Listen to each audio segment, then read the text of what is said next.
ಈ ದಿನದ ಕೀರ್ತನೆಗಳು 81ನೇ ಅಧ್ಯಾಯ 13ನೆಯ ವಾಕ್ಯ.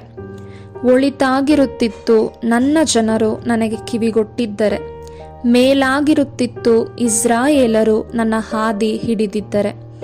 ಪ್ರಿಯರೇ, ದೇವರಿಗೆ ನಮ್ಮೆಲ್ಲರ ಬಗ್ಗೆ ಒಂದು ಒಳ್ಳೆಯ ಯೋಜನೆ ಇದೆ.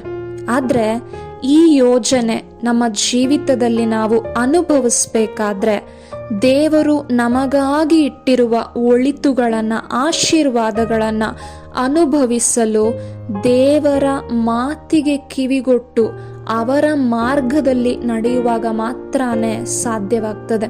ಏಕೆಂದರೆ ಈ ಬೈಬಲ್ ಗ್ರಂಥದಲ್ಲೂ ಕೂಡ ನಾವು ಧ್ಯಾನಿಸುವಾಗ ಯೋನ ಪ್ರವಾದಿಯ ಜೀವಿತದಲ್ಲಿ ದೇವರಿಗೆ ವಿರುದ್ಧವಾಗಿ ದೇವರ ಮಾತಿಗೆ ಕಿವಿಗೊಡದೆ ತನ್ನ ಸ್ವಂತ ಇಷ್ಟದಂತೆ ನಡೆಯುವಾಗ ಅನೇಕ ಕಷ್ಟಕ್ಕೆ, ಸಂಕಟಕ್ಕೆ, ಅನಾಹುತಕ್ಕೆ ಅವರು ಒಳಗಾದರು.